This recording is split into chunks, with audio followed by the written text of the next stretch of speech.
How's it going, everyone? Welcome back to the channel. Welcome to Monday Kickoff, a video I'll be recording every Monday before market open that I'll usually divide into three sections. First, I'll go over a few pieces of news that impacted the last week, as well as the weekend. Then we'll go over a brief summary of the trades I took, whether I was buying or selling stocks or options during the second trading week of December 2020. And finally, what's my game plan into this coming week based on my current technical analysis of the broad indices, as well as the Bitcoin price action.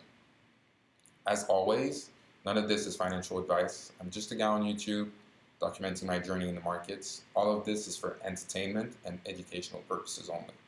Always do your own research before you consider entering any trade discussed here on the channel. One last thing, please consider liking and subscribing if you're gaining value from this content or personally invested in the companies we'll be mentioning. All right, let's get into it. What happened over the weekend and last week? Actually, Jim Cramer, which is the guru of all gurus when it comes to retail traders, admitted to buying Bitcoin at the bottom last week around $17,000. 3 months after seemingly changing course on crypto, the outspoken host of CNBC's Mad Money is claiming he made a well-timed Bitcoin investment on Friday. In an interview with The Street, Jim Cramer says he purchased BTC Friday morning when the price dipped under $18,000. The Mad Money host added he was treating the crypto asset as any other investment in a diverse portfolio. So I'm not going to go over the rest of this article, but this article clearly shows you that even people with seasoned veterans in the market are starting to realize that Bitcoin is an asset that cannot be ignored anymore. And whether you believe in it or not, it's undeniable that this asset pretty much outperformed any other asset in the markets in 2020. Okay, so what happened next? I wanted to touch on this really interesting article. You probably heard about the Winklevoss twins, one of the most outspoken bulls on the space, and how they went on CNBC and said that actually this rally is much different this time than the one that happened in 2017. Let's just play a quick, because might as well let the boss talk when it comes to this. There's no surprise that Bitcoin, and we have a lot of skin in the game. Perhaps we like to say sort of our body in the game, but we also have a ton to lose if it doesn't work out. And the key is that we're longtime hodlers or holders in the parlance. We're holding Bitcoin all the way up to 500,000, and like you said, we think that's really conservative. That's only if it's a stored value in Gold 2.0 and disrupts gold. If it also becomes a payments network, the sky's sort of the limit. So, we have a huge position, but we're holding, we're not cashing out at all. Ty, we saw boom and bust back in 2017. What makes Bitcoin and digital assets different this time round? Well, the type of investors in this bull run are very different. They're super sophisticated institutional investors like legendary Paul Tudor Jones, Stan Druckenmiller. They believe in the gold thesis for Bitcoin. But also you have publicly traded companies like Square and MicroStrategy putting their treasury cash into Bitcoin because they're worried about the oncoming inflation and the scourge of inflation with all the money printing and the stimulus from the COVID pandemic. All right, I'm going to stop it here. So basically what Winklevoss is telling us is that this rally is much different to the one in 2017. Why? It's because the 2017 rally was basically solely fueled by retail investors, and this time this rally is in majority fueled by institutional investors.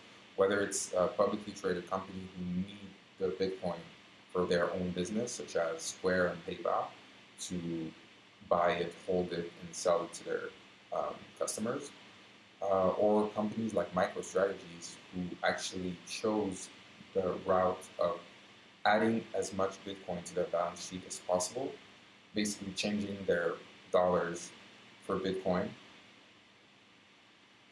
admitting that they believe in the asset and think that they will outperform anything, especially in this current environment where central banks from all over the world, whether it's the federal bank from the US or the ECB in Europe, is printing money for stimulus packages, etc., you name it.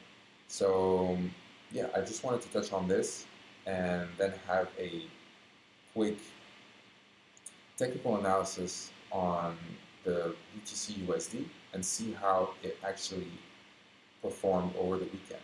So Friday, basically we closed on Friday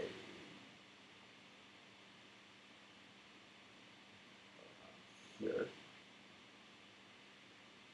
and we had a nice little run over the weekend. So as you can see here, this is the 4-hour chart. Let's move to a slightly smaller time frame, and yeah, you will see that my Bitcoin chart has plenty of lines.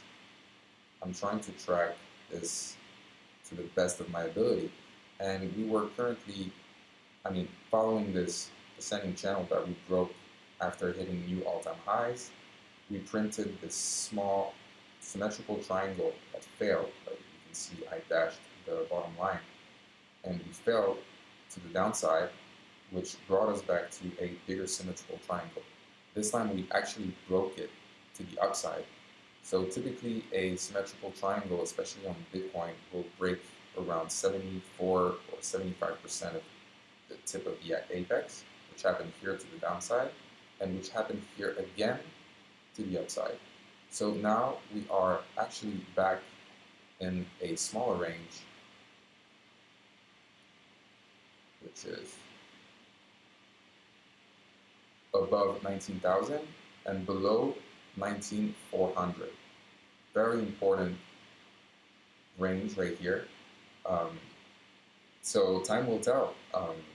I think the overall landscape makes it very, very bullish for Bitcoin, especially based on, consider all the uncertainty that surrounds the American markets.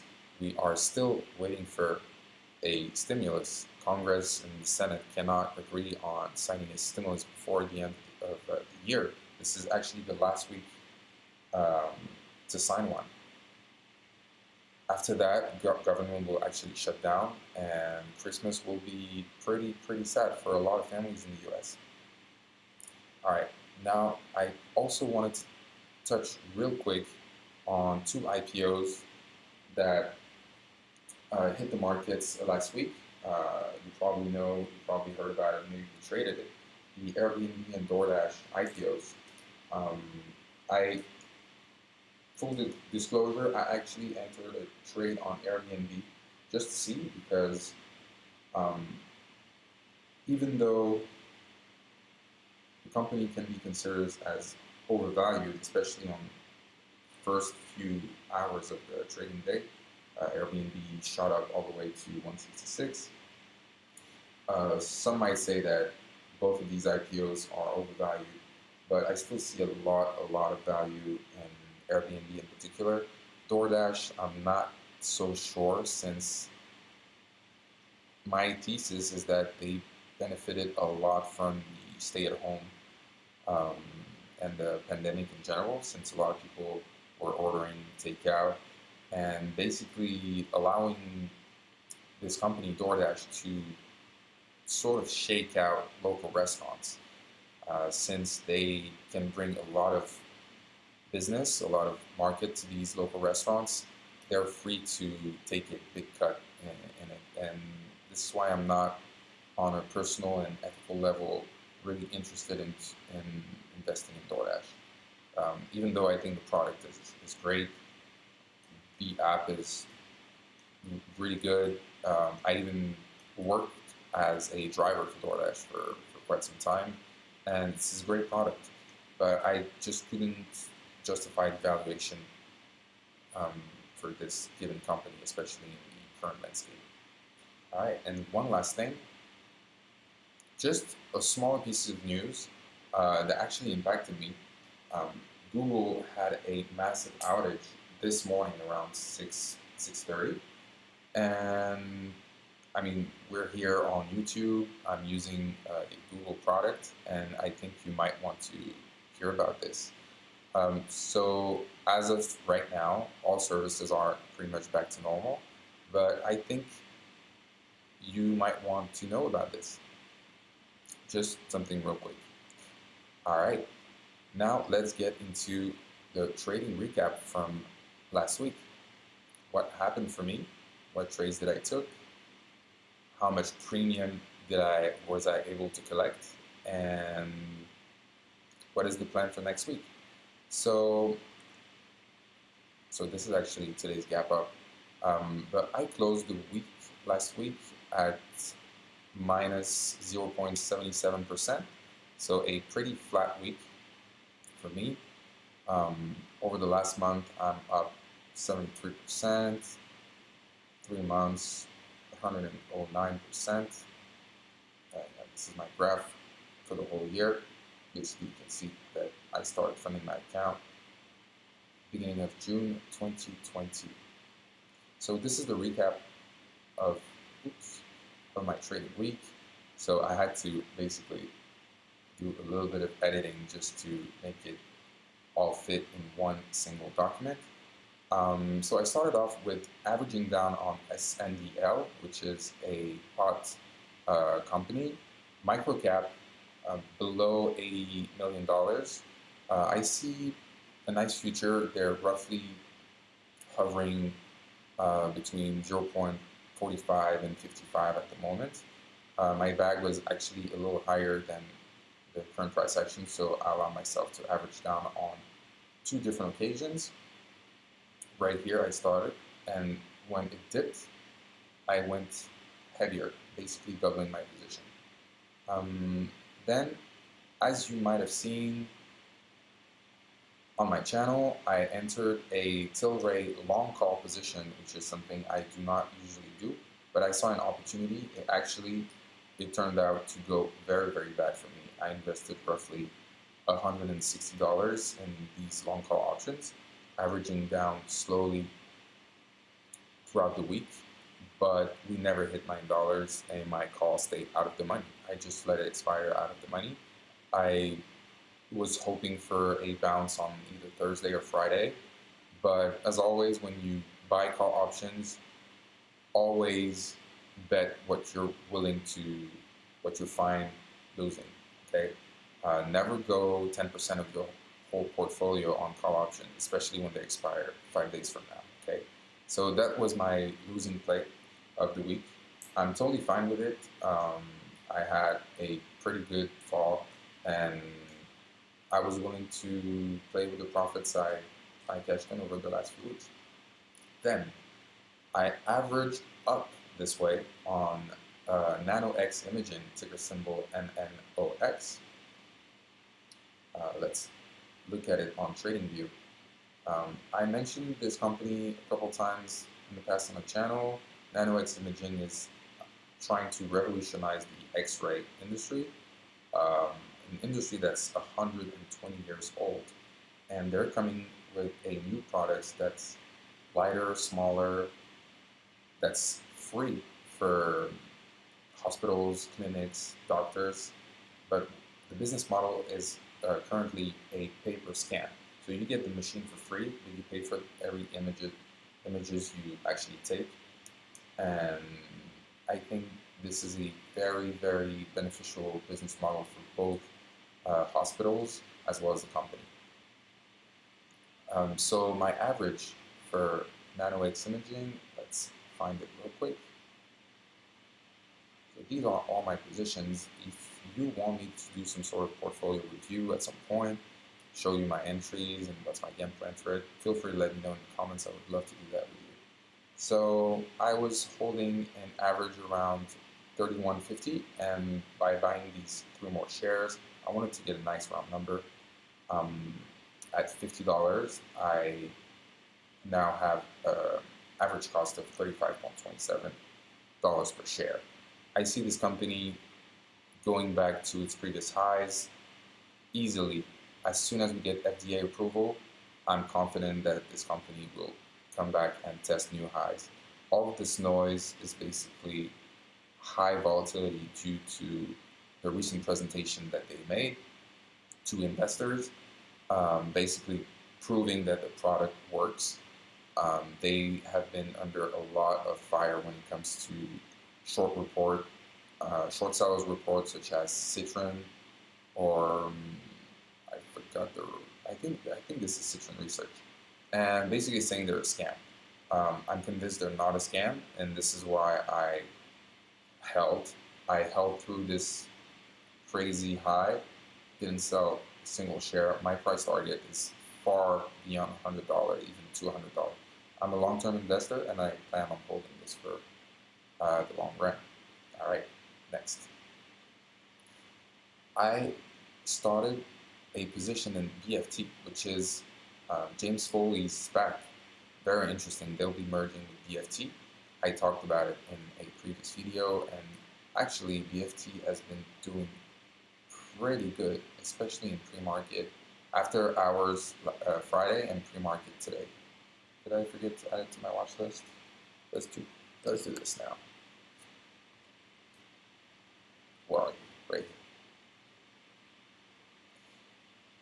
So yeah, this company will be merging with the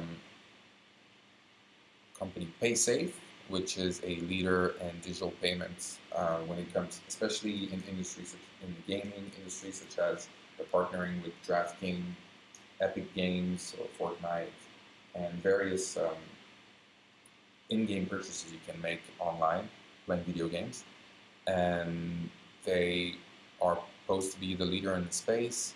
I'm very, very bullish when it comes to digital payments and fintech in general. And my goal was to build a position, hopefully 100 stock, and we'll be able to see that I was finally able to complete my position at the end of the week before it actually started running on Friday after hours. So right here, started my position, 30 shares that I completed at the end of the week, right here. I'm trying to grab them by blocks of 10.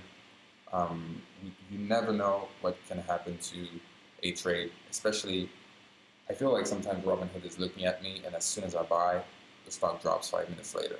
But the reality is that what I'm thinking about, what's going through my mind, I'm not the only one to have that idea. I'm not the only one to be looking at that chart. Therefore, like, these self-fulfilling prophecies can happen, and you need sometimes to be aware of it and sometimes take advantage of it. So I saw a slight run. I noticed that BFT didn't run too hard. As you can see, I established a position around 13.5, then chopped a little bit.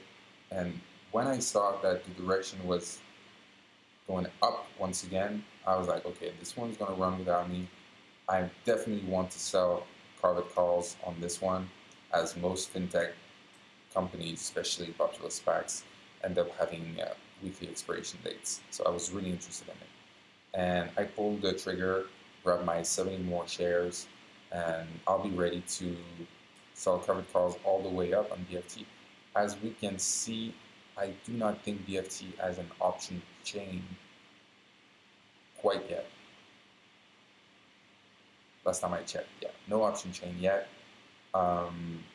This will probably come before next week. I'm not worried about that. All right, next.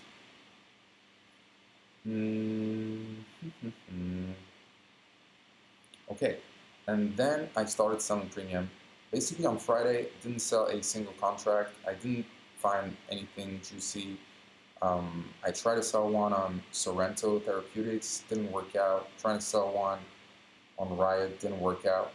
I actually missed the spike. Very sad. I missed this Monday spike.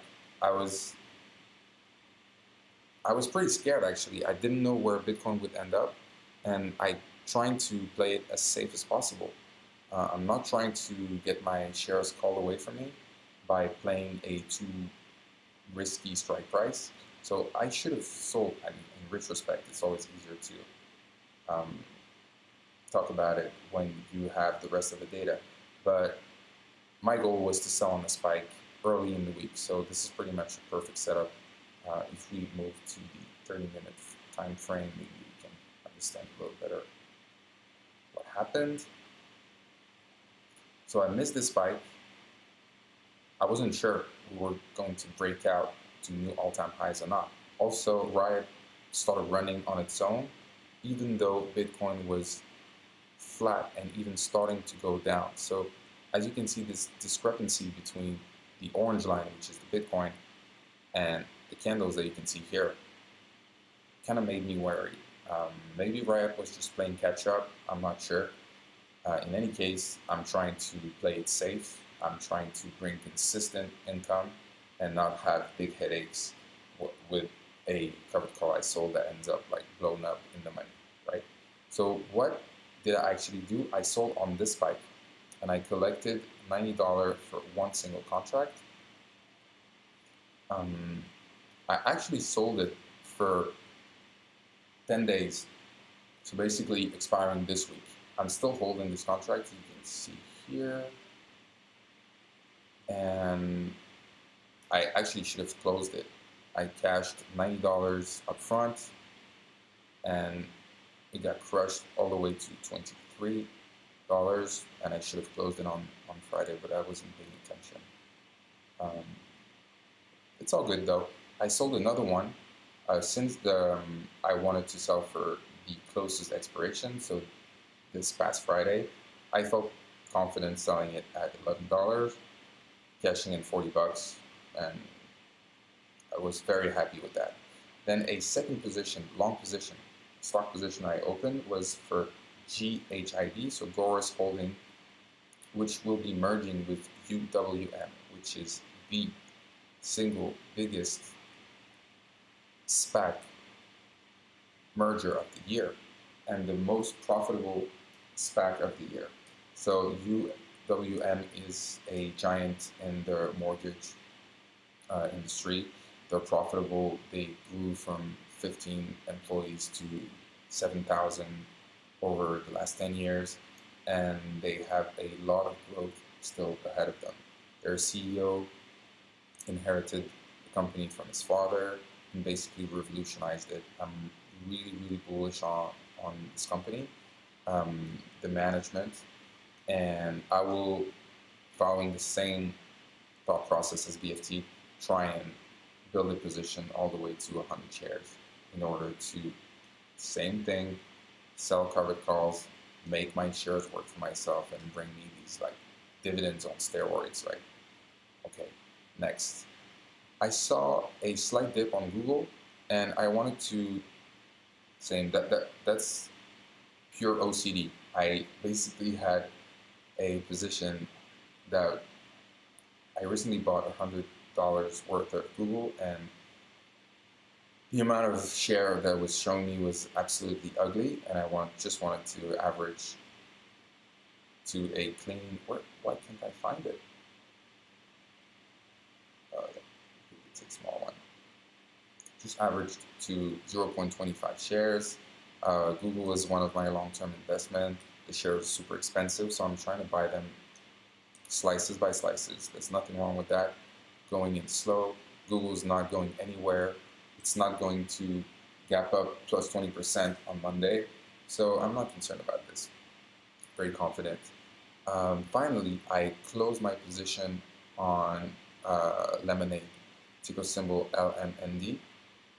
I feel a little torn about this, but it's been a very good trade to me. My average was $51. I started accumulating around July when we had a lot of uncertainty, like everything was dropping pretty low.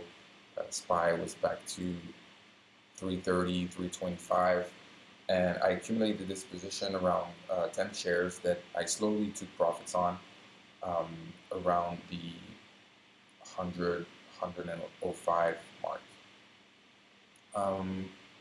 This is when I actually entered the trade on Airbnb. I'm currently holding a nice 3-share bag at around, let's see,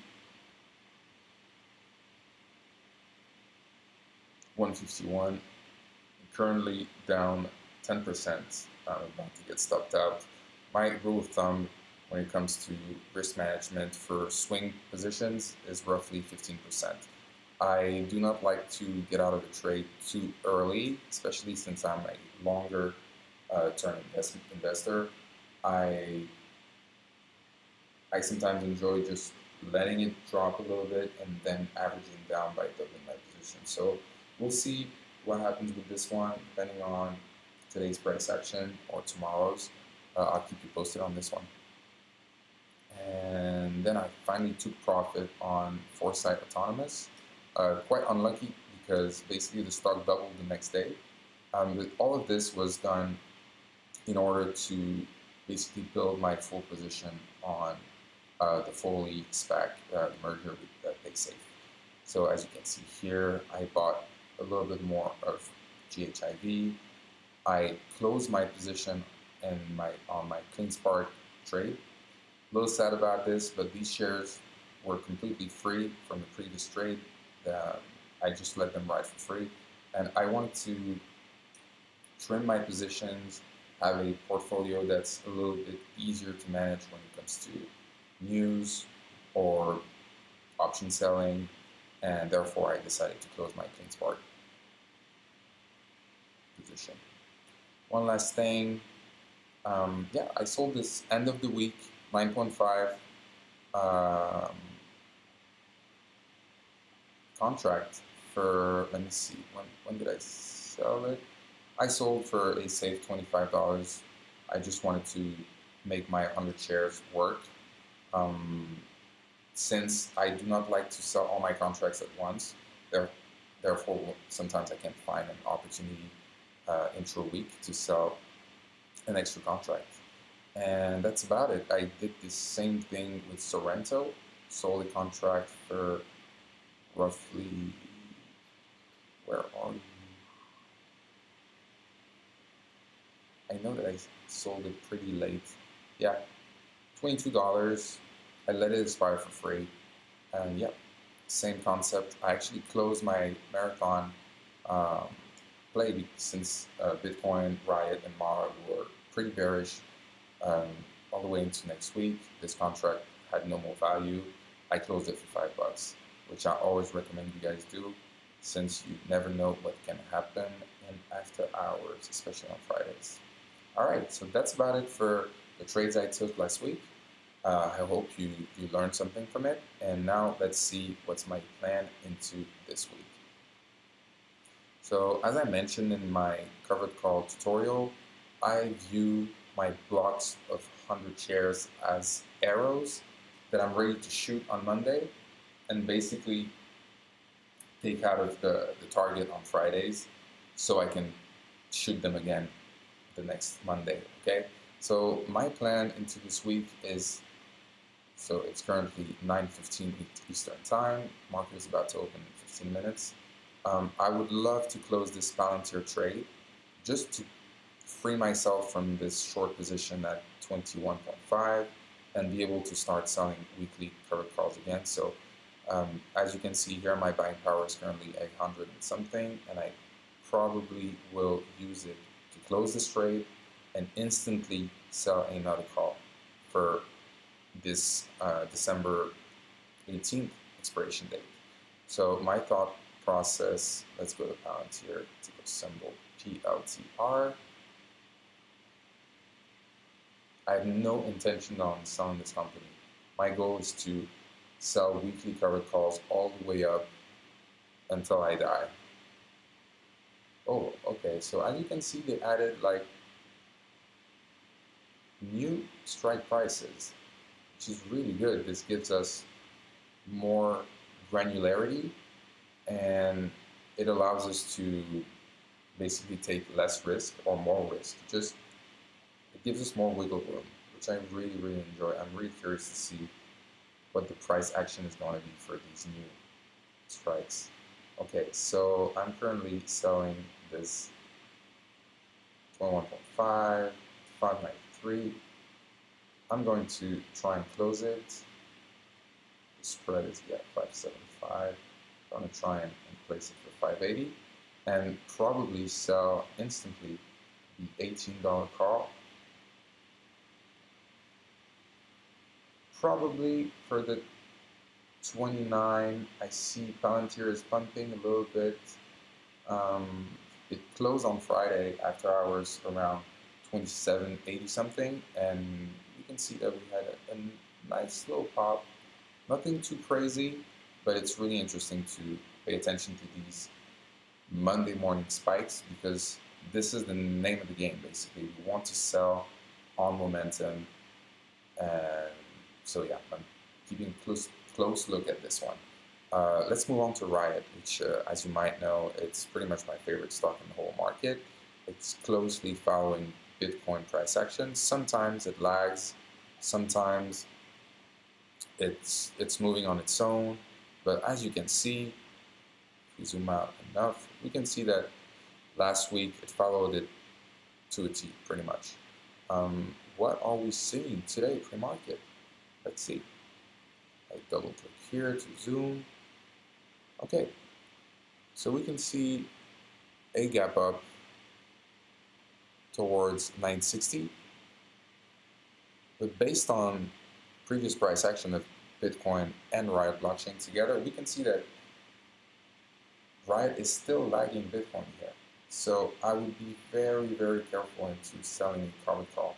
I would definitely wait for RIOT to catch up to Bitcoin. This is what I want to see.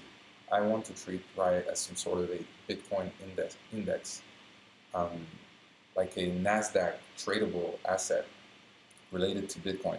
So I will be very patient. I have no interest into selling a call when I'm at the bottom of that ascending channel. I need to know where we're going first, right? I do not need to time the top. I just need to be patient. I might sell my contracts one by one, like one today, maybe another one tomorrow. Maybe the last one I'll sell it on Thursday and just capitalize on one day of trading, okay? I'm in no rush. I'm here for the long game. I'm not trying to, this is not a get rich quick scheme type of channel. I want to teach you or show you my strategy into slowly accumulating wealth. There's no YOLO play on this channel, and I think if you stick around with me for long enough, you will finally start seeing the benefits. When I tell people about a 5% or 6% profit trade, you know, sometimes people just look away. You know, they're not interested. They want to know what is the hot call option that they need to buy to go 5x, 10x. But this is not how it works, guys. You cannot 5x play consistently without at some point losing money, okay? So I'd rather go for the slow grind, long term, week over week, make small change, reinvest it, rather than just YOLOing my money like I did on the Tilray play, actually. All right, as far as my other ammo or arrows, how is SRNE looking today? Pretty depressed. It's my only red holding in my top 10 holdings. I'm not concerned. I'm more amused by it than anything else. I'll keep holding for the long run, even though by now these shares are free. I already reimbursed them. I sold premium for, I believe, 10 weeks, and I finally made them free. I sold more premium than the price that they cost me, which was $845 for the 100 shares. So I'll probably play this safe 8.5 strike price the same way I've been doing for the past 2 weeks if you've been following me. And oops, I do not want to buy a call, I want to sell the call. and I will probably try and collect 45. By placing 45 here, I'm basically factoring in some sort of spike to the upside, and I just placed my order. I'm going to do it now. If I need to change it to, let's say, 40 when I see that stock is dropping, I'll do it. But for now, I'll just place this one. Feel pretty confident about it. Might as well place all these trades with you.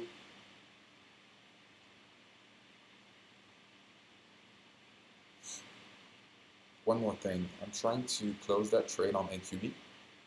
We have reached a pretty key level when it comes to Aqua Bounty, so ticker symbol AQB price action. We had this insane gap up, so I sold my covered call for 7.5 on this spike. Then it spiked up pretty crazy. Luckily for me, I'm still short the 7.5 call, so which is roughly here. And I will definitely roll it over. I'm waiting for market to open to see what the price of the contract is. Currently 0.63, so $63. I want to buy obviously for as little as possible and sell another one probably for this Friday, probably for the $10 strike price. So my goal would be to buy this one and sell this one, or maybe sell the January one. This way, I keep it safe, no headaches, and I keep collecting credit in the process, right? And I simply move up my limit until which I cap my gains. All right, I think that's pretty much it for the premium selling that I have in mind for this upcoming week. One last thing I touched on, I will try and accumulate a little bit more on GHIV, hopefully 100 shares, like I mentioned. And yeah, that's about it, guys. I will keep a close eye on FRSX, who has really good news. It's still a penny stock. It's in the autonomous and electrical vehicle industry. They're focused on sensors and some sort of technology very similar to LiDAR. And yeah, I suggest you have a look at it. Desktop Metal, following the merger with Trine Acquisition, plummeted. I was thinking of taking profits around 26, but I really like the company. So I will probably hold on to my shares. And oh, they changed this. This is new. So now Robinhood shows you the price action for the previous. So this used to be TRNE, and this is for the ticket change. So you can see as soon as the ticket changed to Desktop Metal, oh boy, it plummeted. All right. Thank you so much, everyone, if you made it this far in the video. I'll keep you posted probably throughout the week, whether it's through YouTube messages or with another video, and keep you posted on how my trades are going. All right, take care, everyone. Trade safe. Don't overtrade, and I'll see you on the next one. Bye-bye, everyone.